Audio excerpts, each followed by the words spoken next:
Bismillahirrahmanirrahim. Assalamualaikum warahmatullahi wabarakatuh.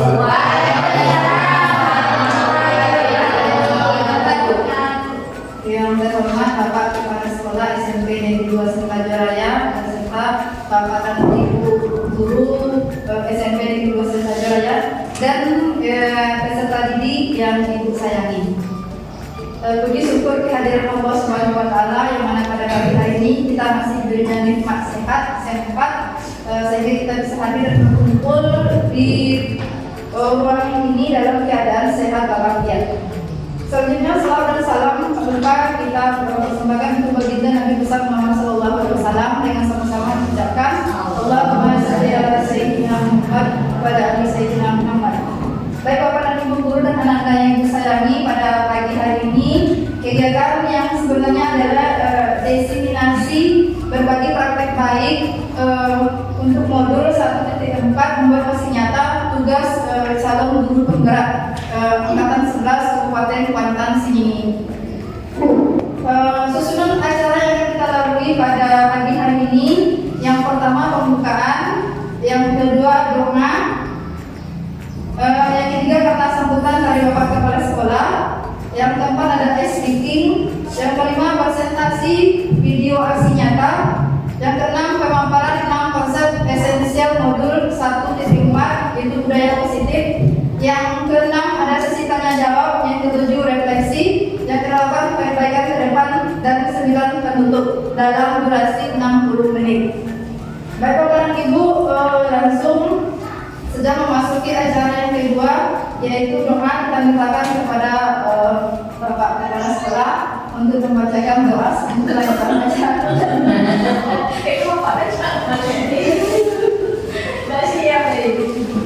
Assalamualaikum warahmatullahi wabarakatuh. Waalaikumsalam warahmatullahi wabarakatuh. A'udzubillahi minasyaitonir rajim. Bismillahirrahmanirrahim. Allahumma tassalam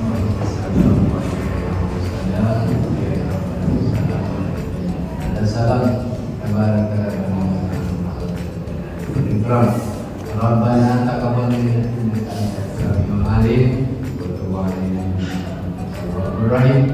Rabbana la tu'akhidhna in nasina aw akhtana. Rabbana wa la tahmil 'alaina isran kama hamaltahu 'ala Rabbana wa la tuhammilna ma la taqata lana wa'fu 'anna waghfir lana warhamna sabirin. Rabbana hab lana min Imam Rabbana atina fid dunya hasanah wa fil akhirati hasanah dan benar walhamdulillah. Amin amin ya rabbal alamin. Mudah-mudahan acara kita pada pagi hari ini berjalan dengan lancar sampai dengan selesai. Terima kasih kepada Bapak Kepala Sekolah telah membacakan doa. Acara berikutnya adalah kata sambutan dari Bapak Kepala Sekolah kepada Bapak Kerangus Marta Yudis. Disilakan.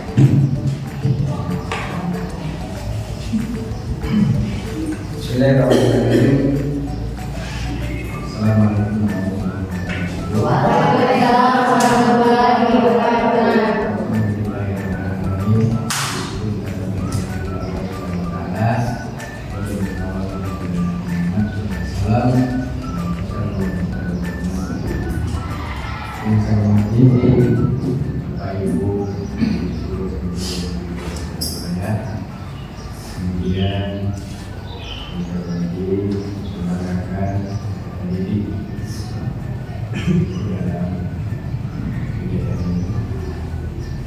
Kemudian saya muliakan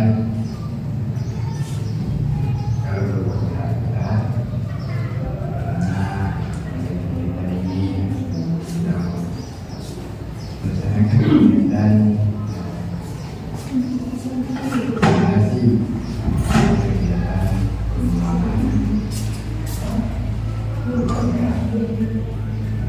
Bapak itu yang pada kesempatan ini ada beberapa hal yang yang pertama, kegiatan daripada program pemerintah, terutama dalam peningkatan kompetensi guru. Ada dengan beberapa macam kegiatan yang dilaksanakan. Yang pertama, saya dengan melalui PBB. Jadi selesainya kegiatan-kegiatan yang ditajau oleh pemerintah ini, tentu kemampuan, kinerja, kompetensi guru yang mengikuti kegiatan tersebut tentu akan memiliki ilmu yang lebih daripada Bapak Ibu yang tidak mengikuti kegiatan. Oleh karena itu, pada kegiatan ini dengan berbagai macam kegiatan, ada pertemuan awal dan terakhir dengan rentang waktu yang ditentukan daripada proses-proses kegiatan tersebut. Kalau untuk PTG saat ini itu hitungnya 1 semester, ya 6 bulan berjalan. Walaupun nanti prakteknya hanya 4 ke 3 bulan setengah yang aktif. Namun ada kegiatan praktek lapangan, praktikum dan lain-lain. Ini perlu dilakukan. Sehingga dari setiap kegiatan-kegiatan itu ada penentu akhir daripada keberhasilan Bapak Ibu yang ikut baik PPD maupun CGP.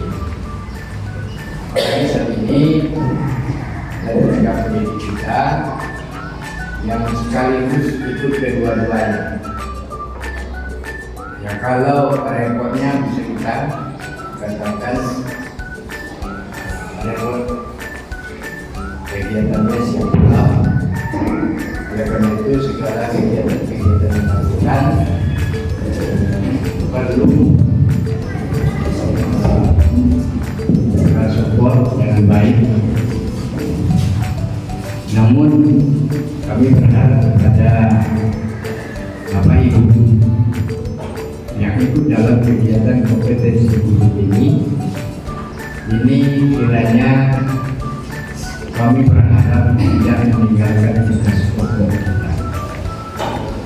Tugas pokok kita itu adalah sebagai tenaga pendidik yang diberikan jadwal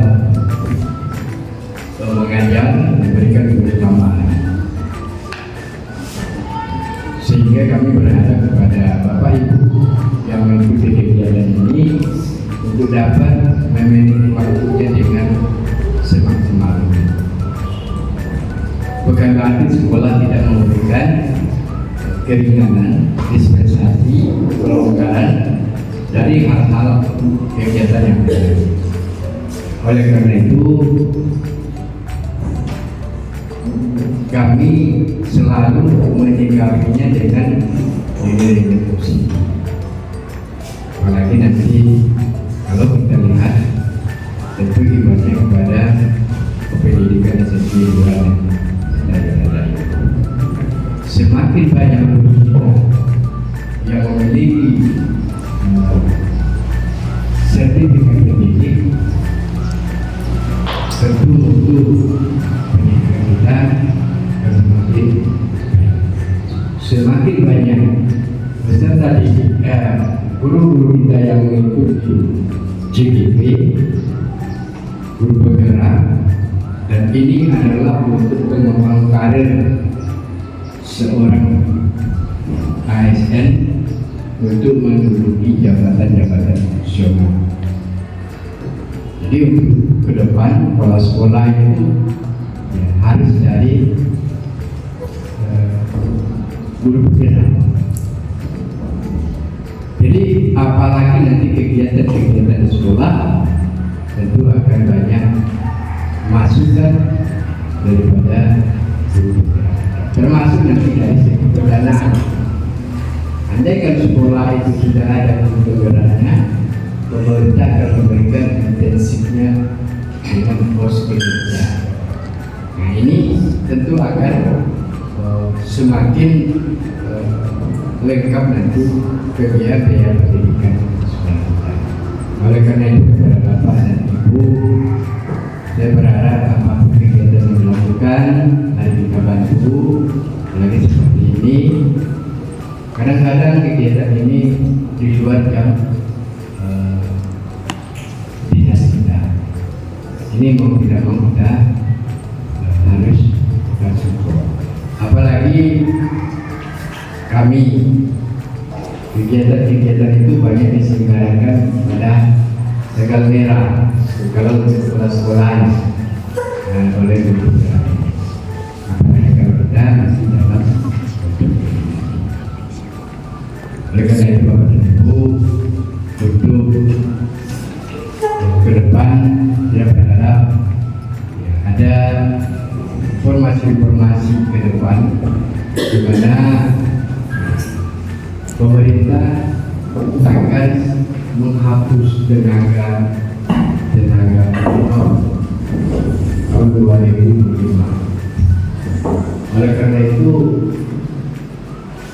menjelang putusan pemerintah ini kami berharap kepada Ibu untuk dapat memiliki legalitas minimal sudah terdata dalam Dapodik.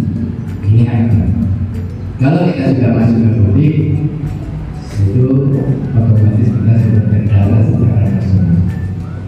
Jadi Bapak Ibu tolong untuk dipersiapkan karena ke depan bagi Bapak Ibu yang masih memiliki kesempatan sekarang ini juga CPNS itu hanya teknis bukan peran.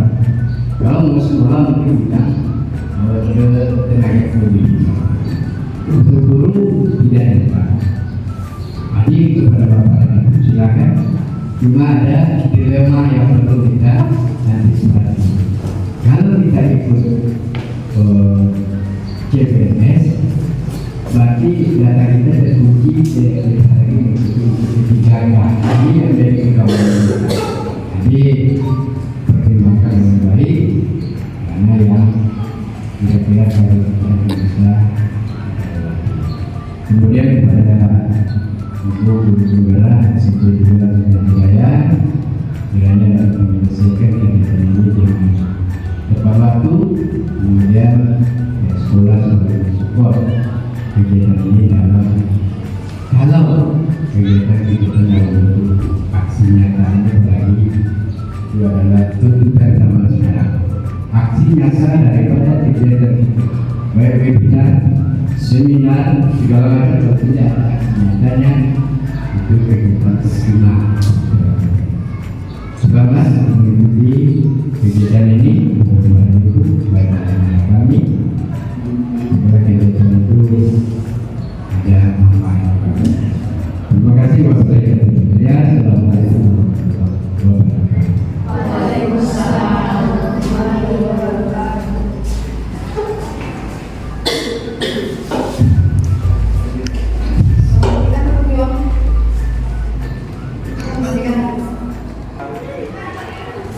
Selamat pagi. Pagi. Luar biasa. Tetap semangat. SMP Negeri 2 Senaja Raya. Jaya.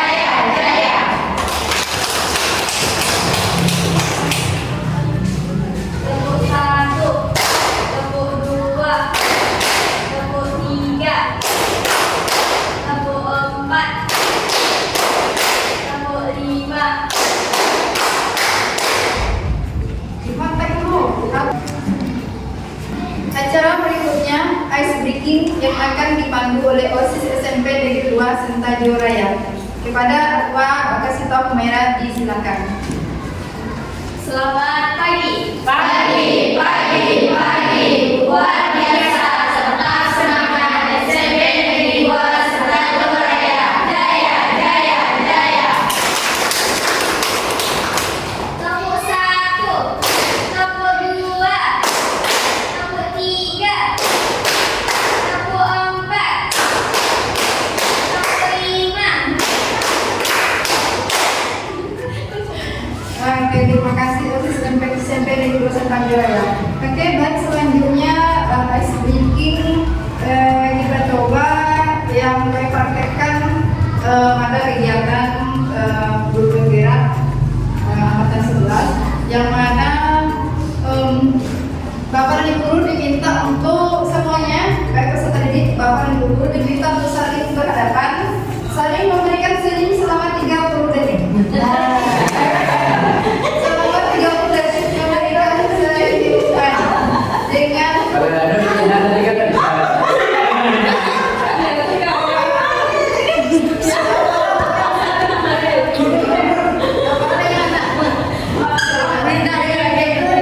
saling berhadapan dengan peserta yang memberikan senyum termanisnya selama 30 detik.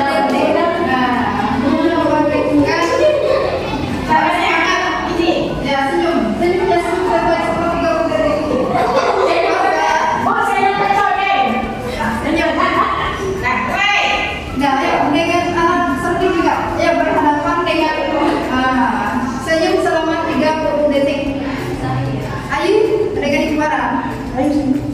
Ayo senyum termanisnya seperti apa? Senyum selfie-nya. Hidup. Senyum selfie-nya. Udah.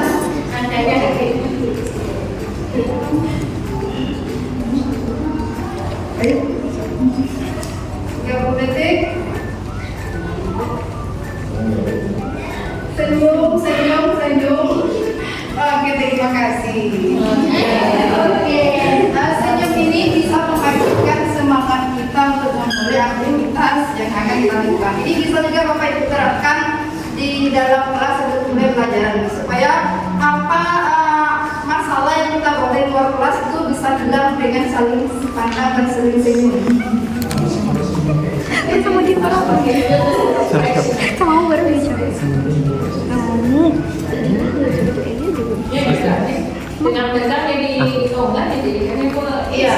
iya juga. Iya. Mana ekstra? Gimana dah? Gimana masih tes? Iya. Selanjutnya presentasi video aksi nyata.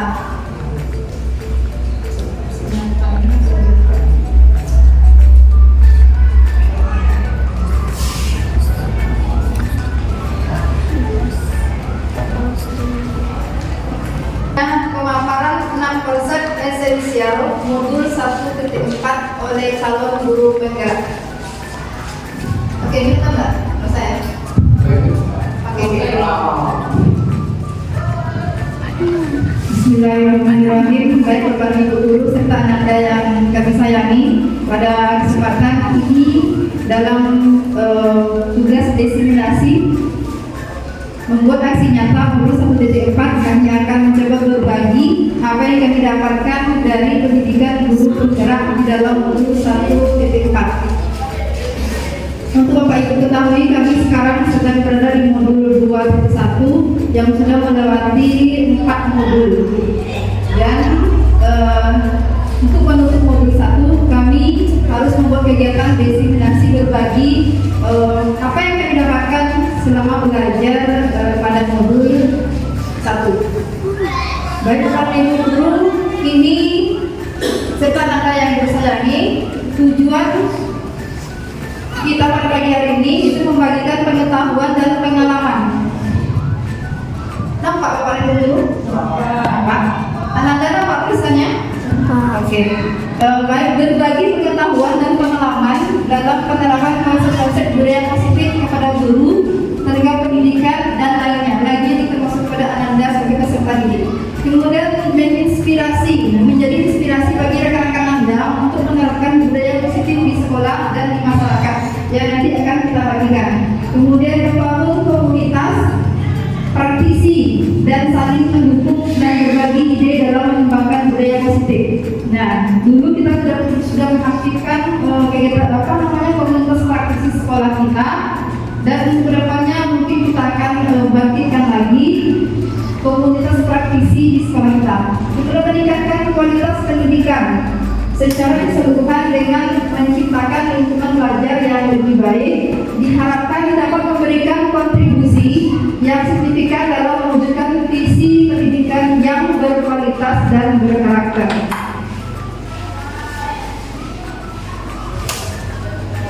Oke, ini ada sedikit game untuk memulai kegiatan kita. Are you ready? Ready? Oke, ini ada pelajar dan tepu, dor, ganteng, dan cantik. Nah, apabila tayangan tumbuhan berupa tumbuhan dan hewan, maka papan ibu guru serta Ananda melakukan tepuk tangan 1 kali. Nah, kalau nampak tayangannya gambar tumbuhan atau hewan, papan ibu guru tepuk 1 kali. Kemudian kalau nampak barang elektronik, bapak ibu guru bilang dor. Nah, dor. Kemudian kalau gambarnya wanita cantik, katakan cantik.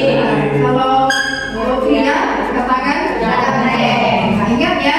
Ya. Coba kita tes dulu. Yuk bermain. Yuk. Ini apa tadi kalau hewan?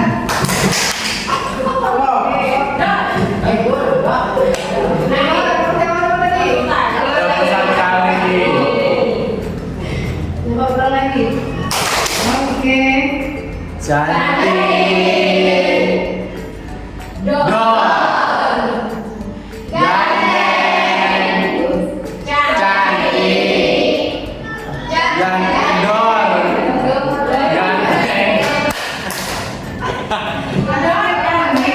Ada pria dan ada hewan. Elektronik. Dor. Kemudian Ganteng. Dor.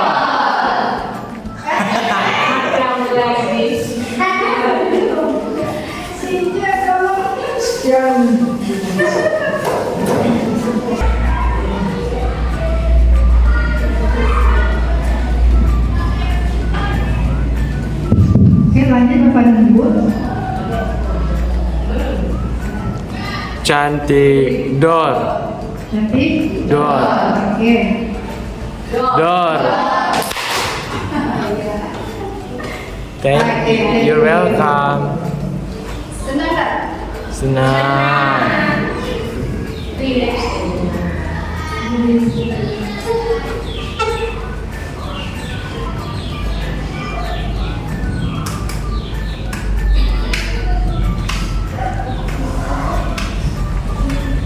Sambil menunggu tayangan, kita lanjutkan presentasinya.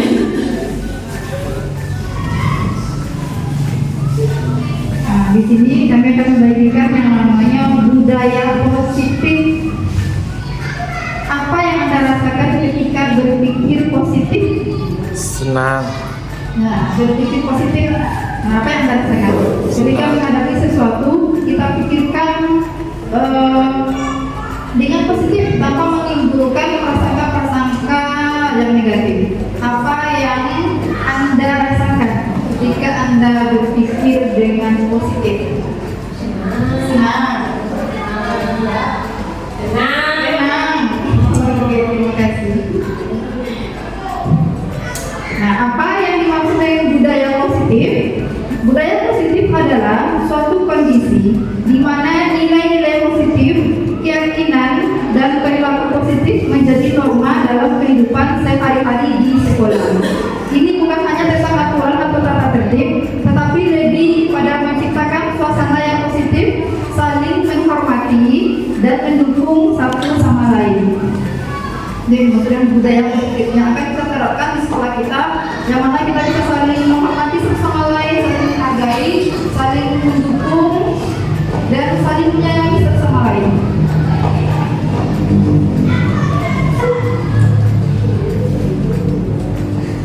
Apa manfaat budaya positif? Nah, yang pertama meningkatkan motivasi belajar. Motivasi belajar siapa? Guru dan siswa dihargai, didukung, dan memiliki tujuan yang jelas. Kemudian meningkatkan prestasi akademik, membantu guru dan siswa berkonsentrasi lebih baik dan mencapai hasil belajar yang optimal. Kemudian tempat yang lainnya adalah membentuk karakter, menanamkan nilai-nilai positif seperti saling menghormati, kerjasama, dan tanggung jawab pada diri siswa. Kemudian menurunkan masalah ketidakdisiplinan seperti perundungan, kekerasan,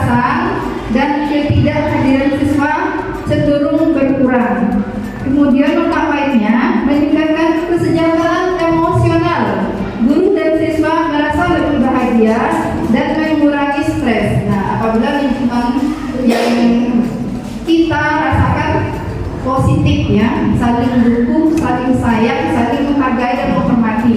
Tidak ada bully membuli, tidak ada saling iri. Nah, kita akan meningkatkan kesejahteraan emosional kita, menjaga mental health kita, supaya untuk fokus untuk belajar meningkatkan prestasi bagi siswa dan meningkatkan kinerja bagi bapak dan ibu guru. Latar belakang budaya positif di sekolah. Nah, kenapa kita harus menciptakan budaya positif di sekolah? Yang pertama, adanya perubahan zaman yang sangat cepat. Perkembangan teknologi dan kompleksitas masalah sosial menuntut adanya pendekatan baru dalam pendidikan. Budaya positif hadir sebagai jawaban atas tantangan tersebut, menawarkan lingkungan belajar yang lebih kondusif, inklusif, dan berpusat pada siswa. Dan perubahan perilaku siswa. Perkembangan teknologi dan media sosial dalam mengubah cara siswa belajar dan berinteraksi. Mereka cenderung lebih individualistis dan memiliki perhatian yang pendek.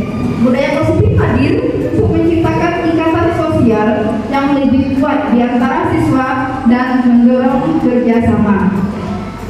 Yang mana kita rasakan yang paling dulu perilaku siswa kita dari tahun ke tahun itu makin ada perubahan, namun ke arah yang tidak bagus. Mereka cenderung individualistis dan tidak memperhatikan di sekitar. Mereka mungkin lebih berfokus kepada gadget, yang mana gadget itu mainan mereka sehari-hari. Kemudian tempat lainnya, latar belakang lainnya meningkatnya kasus bullying dan kekerasan di sekolah.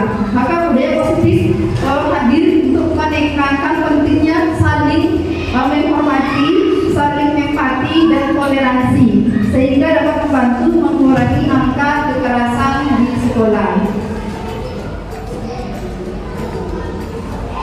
Lanjut, persaingan yang tinggi. Nah, dalam dunia pendidikan semakin ketat, budaya positif memberikan ruang bagi siswa untuk berkembang secara optimal tanpa harus merasa tertekan oleh persaingan yang tidak sehat. Kemudian peran sekolah dalam membentuk karakter. Sekolah sebagai tempat mentransfer ilmu pengetahuan dan pembentukan karakter. Budaya positif membantu guru dan siswa mengembangkan nilai-nilai moral, etika, dan sosial yang baik. Perubahan peran guru sebagai fasilitator pembelajaran dan pembimbing siswa. Budaya positif memberikan ruang bagi guru untuk berperan lebih aktif dalam membangun hubungan yang positif dengan siswa. Konsep-konsep kunci dalam budaya positif. Yang pertama, perubahan paradigma belajar. Pembelajaran berpusat pada guru adalah model pembelajaran tradisional, di mana guru sebagai sumber utama pengetahuan. Guru menyampaikan materi secara pasif, sementara siswa hanya menerima dan menghafal. Kemudian pembelajaran berpusat pada siswa. Nah, ini yang akan kita terapkan, yaitu pendekatan yang lebih modern, di mana siswa menjadi pusat pembelajaran. Guru berperan sebagai fasilitator yang membimbing siswa untuk menemukan sendiri pengetahuan melalui pengalaman. Jadi yang lebih banyak bekerja dalam proses pembelajaran itu adalah siswa. Guru hanya sebagai fasilitator. Perubahan paradigma belajar. Mari kita tengok paradigma guru. Ada aspek pembelajaran berpusat pada guru, kemudian pembelajaran bersifat pada siswa. Kita bandingkan peran guru dalam pembelajaran berpusat pada guru sebagai sumber utama pengetahuan, yang mana guru banyak yang aktif di sini. Guru semuanya memberikan materi, sedangkan siswa hanya menerima dan menghafal. Kemudian pembelajaran berpusat pada siswa, guru berfungsi sebagai fasilitator dan pembimbing dalam pembelajaran. Kemudian peran siswa, dari segi peran siswa, pembelajaran berpusat pada guru, siswa hanya sebagai penerima informasi pasif. Dan pembelajaran berpusat pada siswa bisa melakukan diskusi, pembelajaran berbasis proyek, kemudian eksperimen. Kemudian dari aspek penilaian,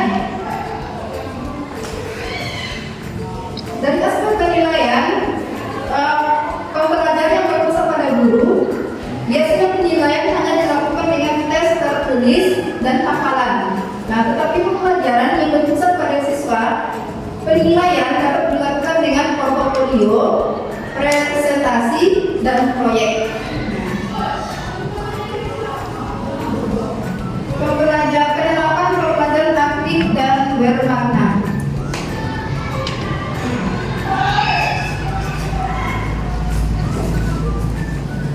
Penerapan pembelajaran aktif bermakna ini artinya pembelajaran yang kita bagikan di dalam kelas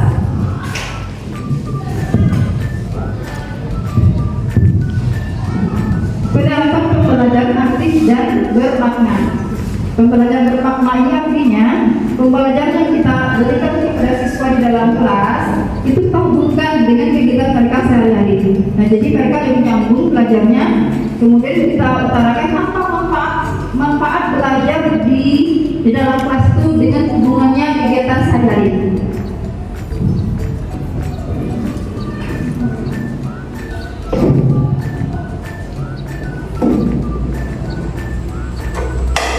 Penerapan pembelajaran aktif dan bermakna ini dapat kita lakukan dengan diskusi kelompok. Nah, siswa berdiskusi dalam kelompok kecil untuk memecahkan masalah atau menganalisis teks. Kemudian proyek berbasis masalah. Nah, bisa kita berikan tugas kepada Ananda yang berbasis proyek dan masalah. Kemudian siswa nanti berdiskusi mencarikan solusi atau atas masalah nyata yang relevan dengan kehidupan mereka. Nah, kemudian pembelajaran kooperatif siswa bekerja sama dengan kelompok untuk mencapai tujuan pembelajaran bersama. Kemudian simulasi. Nah, simulasi dapat kita lakukan dengan siswa berperan sebagai tokoh tertentu untuk memahami suatu konsep atau peristiwa. Kemudian studi kasus. Siswa menganalisis kasus nyata untuk mengembangkan kemampuan berpikir kritis dan pemecahan masalah. Kemudian pembelajaran berbasis penemuan, artinya siswa menemukan sendiri konsep melalui eksperimen atau penyelidikan. Nah, jadi di dalam kelas siswa yang lebih aktif daripada guru. Guru hanya duduk di depan memfasilitasi jika ada yang mengalami kesulitan dalam memahami tugas-tugas. Nah, jadi ini yang dapat kita lakukan Bapak Ibu Guru, diskusi kelompok. Nah, kemudian proyek berbasis masalah, pembelajaran kooperatif, simulasi, studi kasus, dan pembelajaran berbasis penemuan.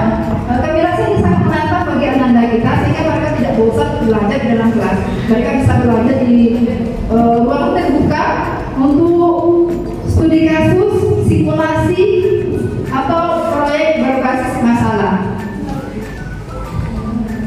Apa saja yang masuk dengan budaya positif? Nah, kita masuk ke macam-macam budaya positif Bapak dan Ibu serta Anda semua. Yang pertama, disiplin positif. Yang kedua, ada motivasi perilaku manusia. Kemudian ada kebutuhan dasar, posisi kontrol restitusi, keyakinan kelas, dan segitiga restitusi. Apa yang dimaksud dengan budaya positif? Nah, ada yang bisa jawab? Budaya positif, Ananda, ada yang bisa jawab? Budaya positif itu apa menurut Ananda? Budaya positif? Nah, apa? Salah tidak apa-apa. Ayo, budaya positif apa artinya? Tadi sudah juga dijelaskan. Budaya positif itu apa artinya? Oke, kita tengok. Nah, disiplin positif adalah pendekatan dalam mendidik dan membimbing anak yang berfokus pada pengembangan karakter dan tanggung jawab, bukan pada hukuman. Tujuan utama disiplin positif adalah membantu anak belajar dari kesalahan mereka dan menjadi individu yang mandiri serta bermoral. Nah, dalam disiplin positif, hukuman berubah menjadi konsekuensi logis. Perbedaan antara hukuman dan konsekuensi logis. Nah, mari kita tengok. Ada aspek hukuman dan konsekuensi logis. Pada aspek tujuan, hukuman menakutkan dan menghentikan perilaku buruk. Benar Bapak dan Ibu? Kita menghukum anak untuk menakutkan dan menghentikan perilaku buruk yang mereka buat di sekolah. Kemudian konsekuensinya membantu anak belajar dari kesalahan. Kemudian pada aspek fokus, hukuman pada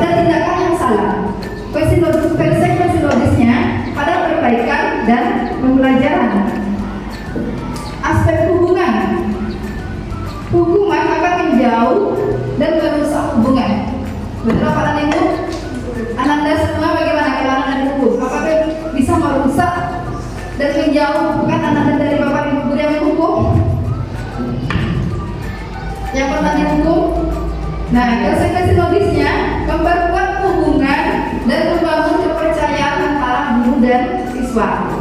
Contoh, nah, memukul, menyuruh berdiri di sudut. Nah, ini adalah bentuk hukuman. Misalnya memukul murid yang melakukan kesalahan ataupun menyuruh murid berdiri di sudut kelas. Nah, konsekuensi logisnya mengambil faedah yang rusak, kemudian kehilangan hak istimewa.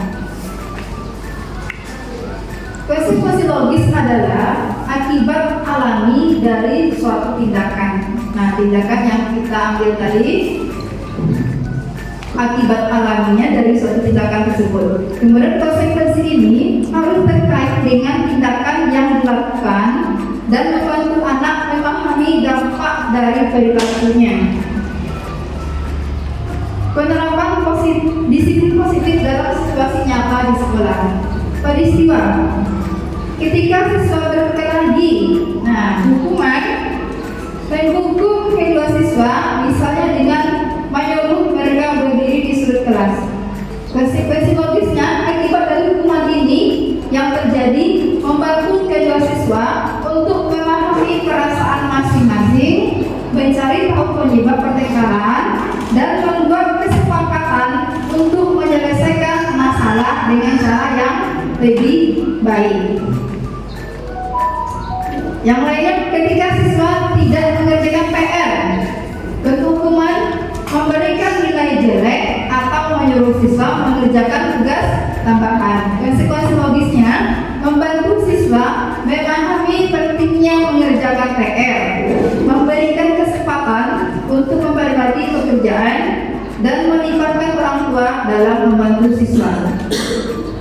Peristiwa berikutnya ketika siswa mengganggu di kelas, kemudian hukuman mengusir siswa dari kelas atau memberikan teguran keras. Konsekuensi logisnya mengingatkan siswa tentang aturan kelas, memberikan kesempatan untuk memperbaiki perilaku dan melibatkan siswa dalam membuat keputusan tentang konsekuensi yang akan mereka terima.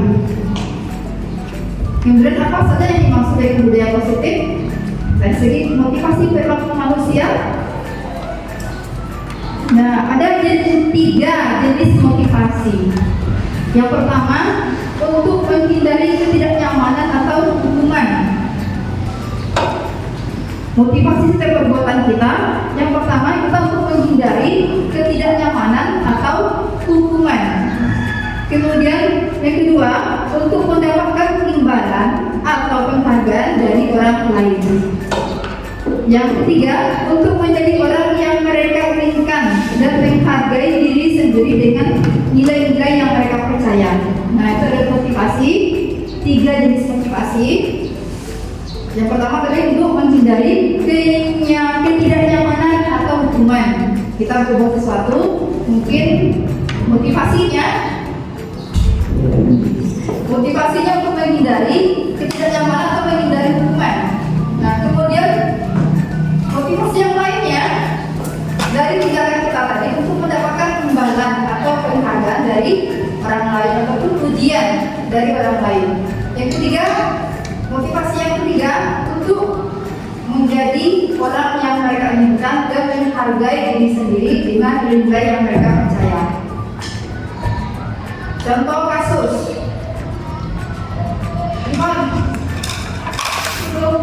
Iya.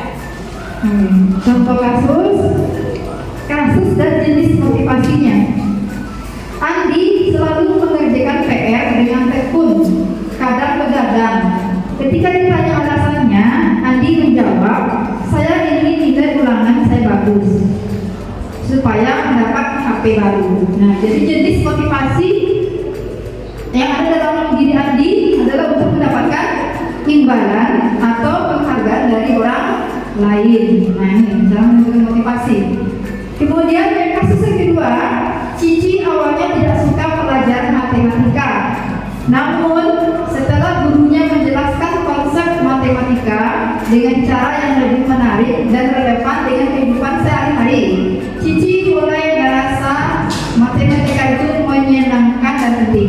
Motivasinya adalah untuk menjadi orang yang mereka inginkan dan menghargai diri sendiri dengan nilai-nilai yang mereka percaya. Kasus yang keempat, Pak Budi sangat rajin mengikuti pelatihan dan seminar pendidikan. Ia ingin mendapatkan sertifikat dan kenaikan pangkat. Nah, jadi motivasi Pak Budi ini adalah untuk mendapatkan imbalan ataupun penghargaan dari orang lain. Kemudian kasus yang keempat, Aldian selalu mengikuti permintaan Devin yang selalu menuntut ia lebih nyaman ketika Devin diam dan tidak kepo. Nah, maka motivasinya adalah untuk menghindari ketidaknyamanan ataupun hukuman. Motivasi yang diharapkan adalah motivasi intrinsik, yaitu dorongan atau keinginan untuk melakukan sesuatu yang berasal dari dalam diri seseorang, bukan karena ingin mendapatkan pujian, bukan karena ingin mendapatkan imbalan atau penghargaan, tapi motivasi yang datang dari dalam diri seseorang. Itu yang paling baik motivasi. Seseorang melakukan suatu tindakan karena merasa senang, puas dan tertarik pada aktivitas itu sendiri tanpa adanya pengaruh atau imbalan eksternal. Nah, itu motivasi yang terbaik yang berasal dari dalam diri seseorang, bukan karena penghargaan, bukan karena hadiah, bukan karena pujian. Nah, paham Anda semuanya? Nah, jadi motivasi yang terbaik itu adalah motivasi yang dibangun dari dalam diri, bukan untuk imbalan, tapi memang kita ingin menjadi yang terbaik dari dalam diri kita. Apa saja yang dimaksud dengan budaya positif? Yang menyangkut dengan kebutuhan dasar. Kebutuhan dasar manusia. Oke, mari kita tengok. Nah, kebutuhan dasar manusia itu ada 5. Apa saja? Yang pertama, kebutuhan untuk bertahan hidup. Nah, ini berhubungan dengan makan dan minum. Kemudian kasih sayang dan rasa diterima. Nah, ini adalah merupakan kebutuhan. Kasih sayang dan rasa diterima. Kemudian kekuasaan, kebebasan dan kesenangan. Nah, ini adalah kebutuhan dasar kita sebagai manusia. Mari kita tengok perilaku seseorang berkaitan erat dengan kebutuhan dasarnya.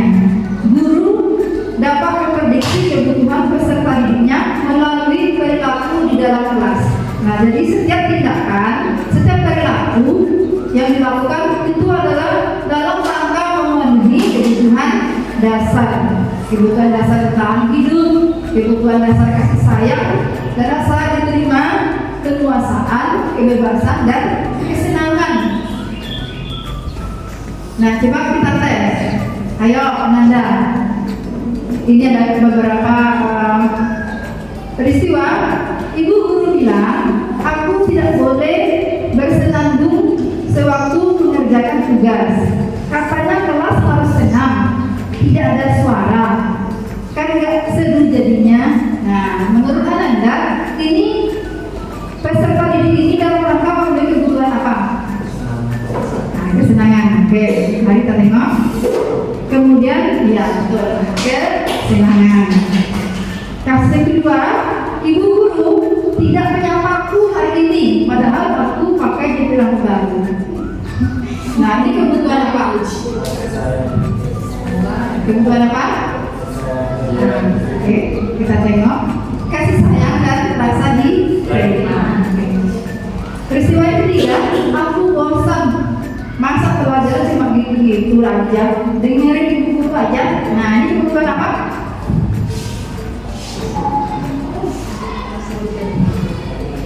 Bosan. Berarti kebebasan. Mereka ingin yang lain, gaya yang lain, ingin belajar di luar. Karena belajarnya gitu-gitu aja. Iya. Nah, jadi ya mereka bertindak seperti itu karena ada tujuan untuk memenuhi kebutuhan dasar manusia, yaitu kebutuhan kebebasan. Yang keempat, aku sebel, gambarku tidak rapi, malah ibu guru tunjukin ke teman-temanku di depan kelas. Nah, pernah nggak gambarnya yang jadi tunjukin ke depan kelas? Nah, ini tidak benar. Ini kebutuhan apa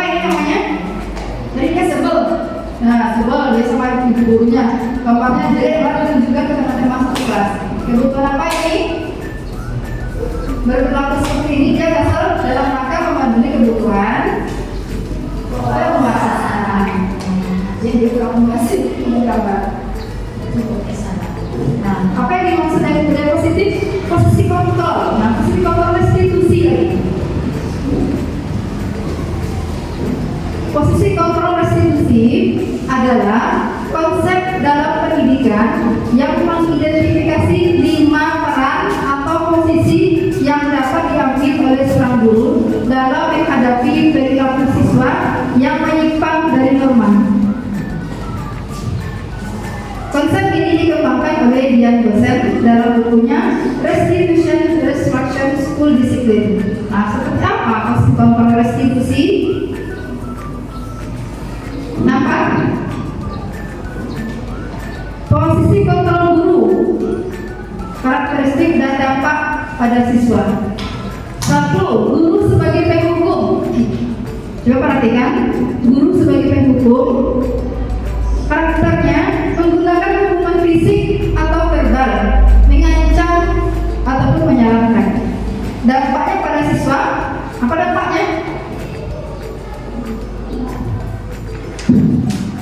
Guru sebagai posisi penghukum menggunakan hukuman fisik ataupun verbal, mengancam dan menyalahkan. Nah, dampak yang diterima pada siswa adalah rasa takut, tidak percaya diri, dendam, motivasi belajarnya menurun, perilakunya semakin buruk. Benar atau salah? Benar. Seperti itu. Jika kamu melakukan kesalahan dan guru mengambil posisi kontrol sebagai penghukum, nah dampaknya pada kamu sebagai siswa, yang pertama adanya rasa takut, tidak percaya diri, dendam, motivasi belajarnya menurun, dan perilaku semakin buruk. Nah, jadi Bapak Ibu guru perlu menyadari bahwa posisi kontrol sebagai penghukum itu berdampak buruk bagi peserta didik. Kemudian yang kedua, posisi kontrol sebagai pembuat merasa bersalah. Menggunakan nada suara lembut, menanyakan alasan mengapa siswa melakukan kesalahan, tetapi tujuannya adalah membuat siswa merasa bersalah. Nah, ini guru sebagai pembuat merasa bersalah. Apa yang dilakukan guru? Menggunakan nada suara lembut, menanyakan alasan mengapa siswa melakukan kesalahan, tetapi tujuannya adalah untuk membuat siswa itu merasa bersalah. Dampaknya pada siswa adalah rasa bersalah yang berlebihan, kurang percaya diri, kesulitan belajar, dan hubungan guru dan siswa semakin tidak sehat. Lanjut, posisi kontrol guru sebagai teman. Mencoba menjadi teman dekat siswa, tidak konsisten dalam menegakkan aturan, takut kehilangan kepopuleran di kalangan siswa. Dampaknya pada siswa kurang menghormati guru, kesulitan menerima batasan, sulit belajar disiplin. Nah, jadi Bapak dan Ibu guru, menjadikan siswa sebagai teman itu dampaknya juga kurang bagus. Jadi siswa tidak mempunyai batasan, kesulitan menerima batasan. Kemudian sebagai pemantau, posisi kontrol guru sebagai pemantau, fokus pada aturan dan konsekuensi, menjaga jarak dengan siswa, lebih mementingkan ketertiban daripada pemahaman siswa. Nah, dampaknya adalah siswa merasa diawasi terus menerus, kurang memiliki inisiatif, hubungan guru siswa menjadi kurang hangat karena selalu merasa dipantau. Kemudian ini yang paling tepat, yang paling ideal, posisi kontrol guru adalah sebagai manajer. Nah, apa itu sebagai manajer? Bagaimana posisi kontrol guru sebagai manajer?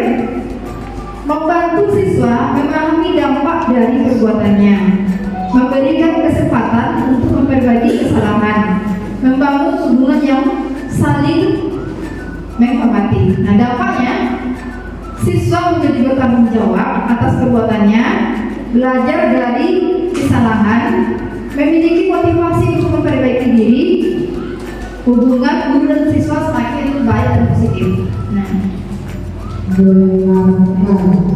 lanjut. Perhatikan kalimat, kalau kamu tidak melakukannya, silakan lari keliling lapangan 10 kali. Cepat. Nah, coba perhatikan. Ini posisi kontrol apa yang dilakukan oleh guru? Kalau kamu tidak melakukannya, silakan lari keliling lapangan 10 kali. Cepat. Nah, ini posisi kontrol apa? Posisi kontrol? Baik. Nah, main buku. Coba konsentrasi. Nomor 2. Kelakuan kamu sungguh membuat kami sangat kecewa dan tidak pernah dilupakan. Nah, posisi kontrol yang ngomong dulu adalah apa tadi? Kelakuan kamu sungguh membuat kami sangat kecewa dan tidak pernah dilupakan. Posisi kontrol yang dilakukan adalah membuat seorang merasa bersalah. Yang ketiga, kerjakan PR-mu cepat ya untuk ibu nanti selesai mengajar ibu bantu. Nah, ini posisi kontrol apa?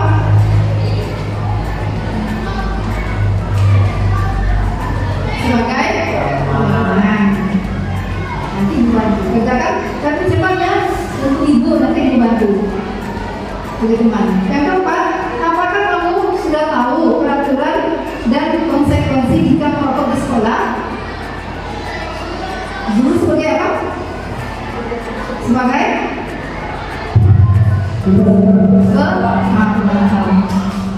kemudian, apakah kamu tahu kesepakatan yang telah dibuat? Apa yang harus kamu lakukan agar mulai hari ini sikapmu lebih baik? Nah, ini guru sebagai manajer. Sebagai manajer. Lanjut, apa yang dimaksud dengan budaya positif keyakinan kelas? Masuk ke keyakinan kelas. Apakah Anda semua sudah punya keyakinan kelas? Sudah. Bapak dan Ibu sudah punya keyakinan kelas? Sudah. Nah, keyakinan kelas adalah seperangkat aturan atau kesepakatan bersama yang dibuat oleh guru dan siswa di dalam kelas. Nah, aturan ini berfungsi sebagai pedoman perilaku bagi seluruh anggota kelas, baik guru maupun siswa. Nah, jadi keyakinan kelas ini untuk membuat kelas kita menjadi kelas impian bagi kita. Misalnya kita tidak suka kelas kita ribut, ya kita buat aturan kesepakatan bersama bagaimana kelas kita itu tidak ribut. Kemudian kita tidak suka kelas kotor. Nah, buat aturan kesepakatan atau keyakinan bersama bapak dan ibu gurunya bagi kelasnya. Bagaimana kelas itu selalu terlihat bersih. Misalnya melaksanakan piket dengan tanggung jawab, membuang sampah pada tempatnya. Nah, fungsinya ini adalah untuk membuat efektivitas yang tinggi dalam proses pembelajaran. Jadi semuanya nyaman. Bapak dan ibu guru masuk ke dalam kelas itu nyaman mengajarnya. Kamu sebagai siswa juga merasa enak dan asik belajar di dalam kelas. Nah, jadi dibuat keyakinan kelas yang diyakini bersama, yang disepakati dipatuhi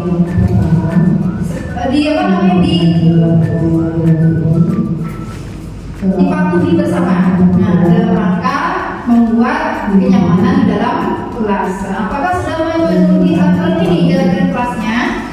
Sudah. Apakah sudah diikuti, dipatuhi? Sudah. Sudah nyaman kelasnya? Sudah. Tujuannya apa? Nah, ini tadi tujuannya adalah untuk menciptakan suasana yang positif, kondusif, dan efektif. Nah, bayangkan keyakinan kelas ini seperti sebuah perjanjian atau kontrak yang disepakati bersama. Nah, itu kontrak yang disepakati bersama. Nah, keyakinan kelas itu lebih bersifat abstrak daripada peraturan yang lebih rinci dan konkret. Pernyataan-pernyataan universal, pernyataan dibuat dalam bentuk positif, tidak terlalu banyak sehingga mudah bisa dipahami oleh semua warga kelas dan dapat diterapkan di lingkungan tersebut, melibatkan komitmen bersama dan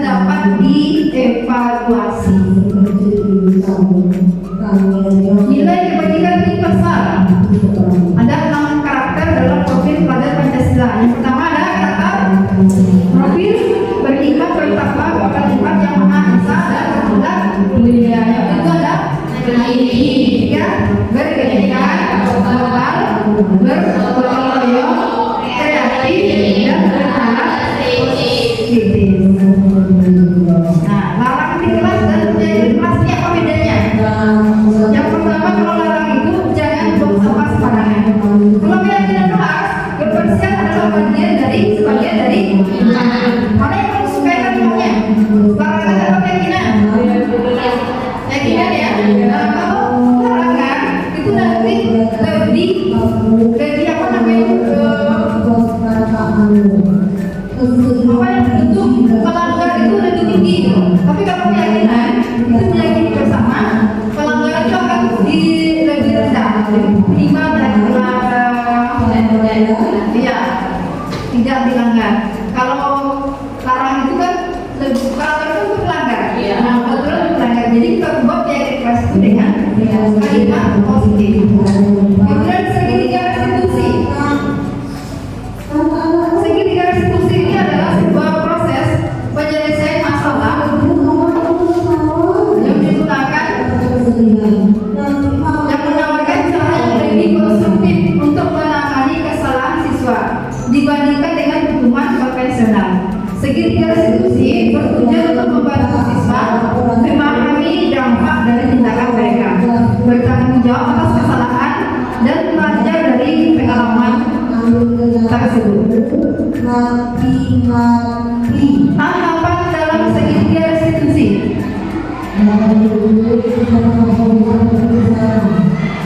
Yang pertama, menstabilkan identitas. Yang kedua, validasi tindakan yang salah dan menanyakan keyakinan. Nah, ini adalah suatu proses penyelesaian masalah. Ketika murid melakukan suatu kesalahan atau pelanggaran aturan, guru bisa menyelesaikan masalah tersebut dengan langkah-langkah segitiga restitusi. Yang pertama dilakukan adalah menstabilkan identitas, validasi tindakan yang salah dan menanyakan keyakinan. Contoh, bagaimana cara menstabilkan identitas? Menstabilkan identitas dilakukan berdasarkan prinsip bahwa membuat kesalahan adalah bagian dari proses pembelajaran yang nantinya akan bergeser dari identitas gagal ke identitas sukses. Berbuat salah itu adalah hal yang manusiawi. Nah, ini adalah yang dapat dikatakan dulu dalam menstabilkan identitas pada pembuat kesalahan. Tidak ada manusia yang sempurna. Kemudian kita masih bisa menyelesaikan permasalahan ini. Bapak dan Ibu tidak tertarik untuk mencari tahu siapa yang benar, siapa yang salah. Bapak Ibu lebih tertarik untuk menyelesaikan masalah. Kalau kamu menyalahkan dirimu sendiri terus menerus, apakah kamu bersikap baik pada dirimu sendiri? Nah, ini kalimat yang bisa diucapkan oleh guru dalam menstabilkan identitas.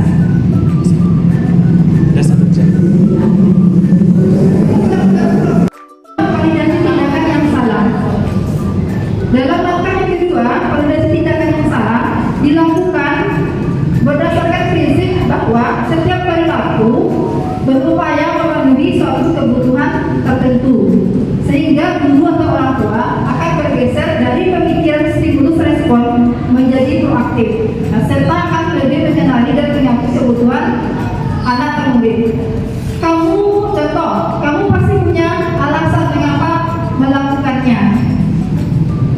Apa yang penting bagi kamu? Ini bisa kita katakan pada anak yang melakukan kesalahan. Kamu boleh tetap berusaha menjaga sikap itu, tapi tambahkan sikap yang lain atau yang baru. Ini yang namanya restitusi. Jika anak melakukan kesalahan, mereka harus melakukan restitusi yang pengganti. Kalimat perbuatan negatif yang mereka lakukan bisa diganti dengan perbuatan positif yang akan dilakukannya.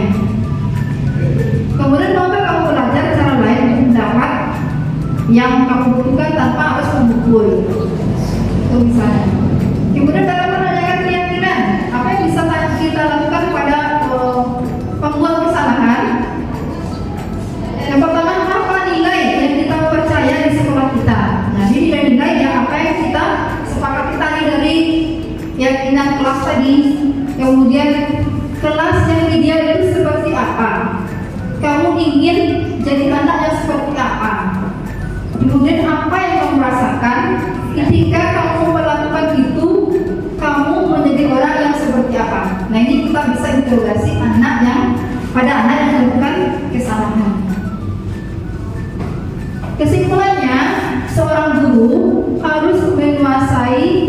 tiga yang positif, yaitu disiplin positif, motivasi perilaku manusia, kebutuhan dasar, posisi kontrol restitusi, keyakinan kelas, dan segitiga restitusi. Oke, Bapak dan Ibu guru serta anak semuanya, sekarang kita masuk ke Q&A, pertanyaan, diskusi atau tanya jawab.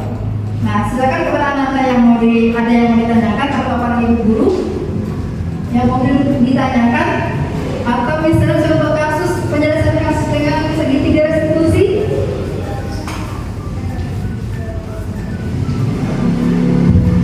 Yang mau bertanya ayo. Atau ada yang mau ditanyakan? Ayo, ayo ada. Ibu Neti ada. Ada.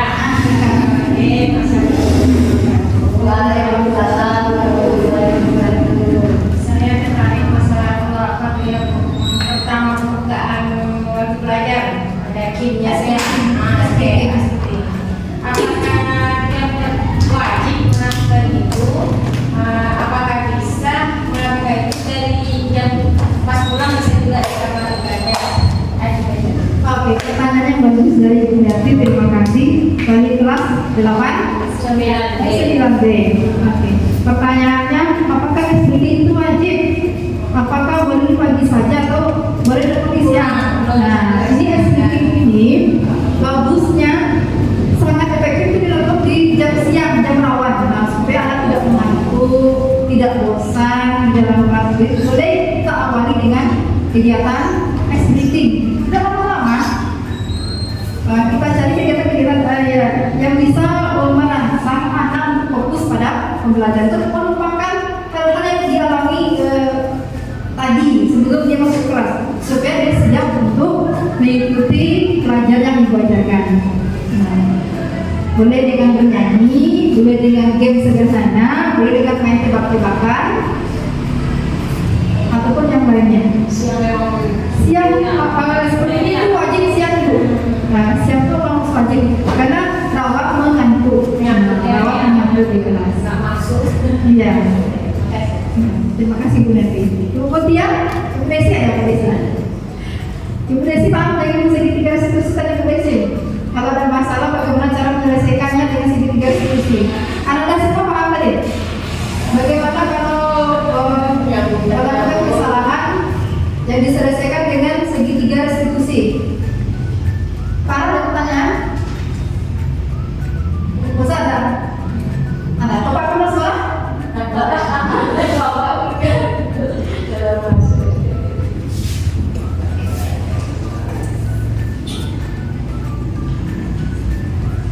Ayo ada? Apa ayo? Atau ada? Gimana ada? Pipi ada? Rizka? Ada ada yang bertanyakan? Paham? Ngerti tak? Ayo dah. Merefleksi. Pengetahuan atau pengalaman apa yang Anda peroleh dari diseminasi ini? Kemudian perubahan apa yang akan Anda lakukan ke depan? Nah, coba Bapak Kepala Sekolah, Bapak Kepala Sekolah,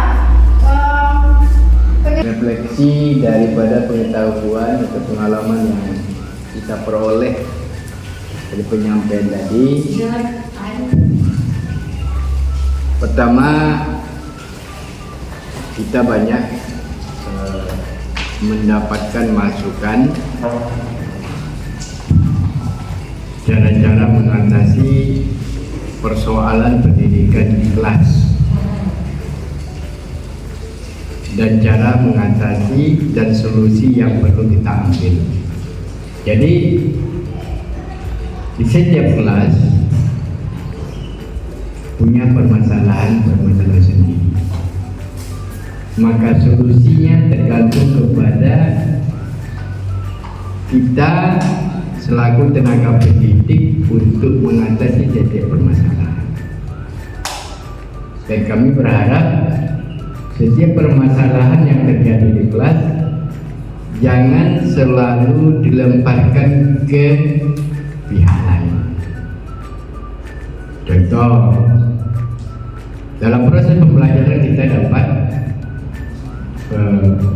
anak yang nakal, anak yang melanggar aturan dan tertib, lalu kita lemparkan ke guru tiket atau kita lemparkan kepada wali kelas.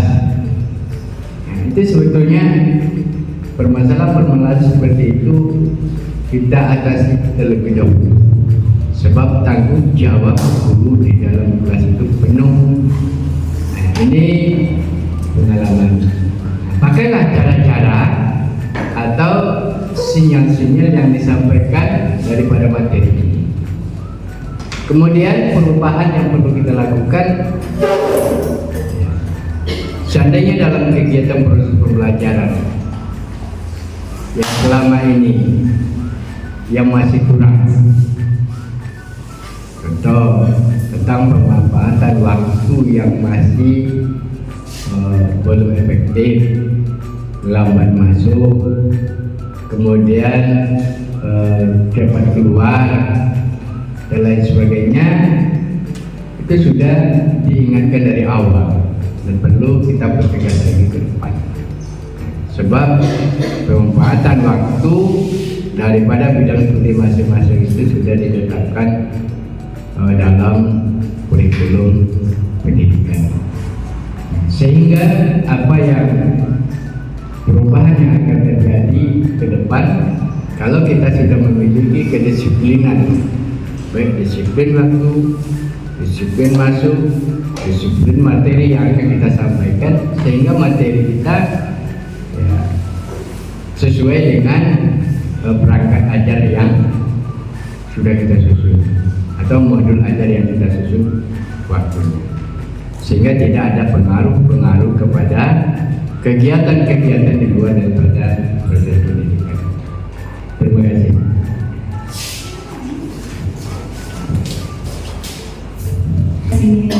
Nampak tadi ketemu. Yang kedua dari OSIS. Sedikit.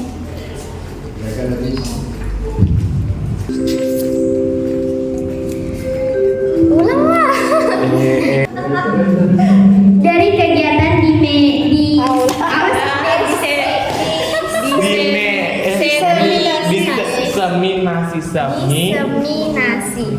Dari kegiatan diseminasi, kami mendapatkan pengetahuan dan pengalaman bagaimana menjalankan budaya positif yang sudah disampaikan.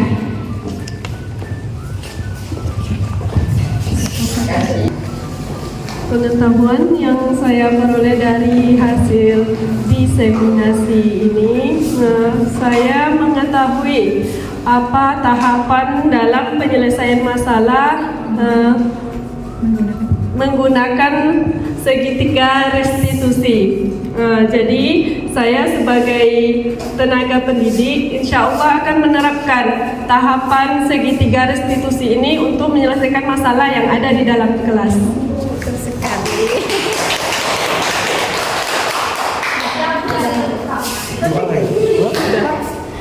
Udah kan? Yang saya peroleh dari diseminasi ini adalah saya mengetahui tentang kebutuhan dasar manusia, bahwa setiap perilaku adalah memenuhi kebutuhan dasar manusia.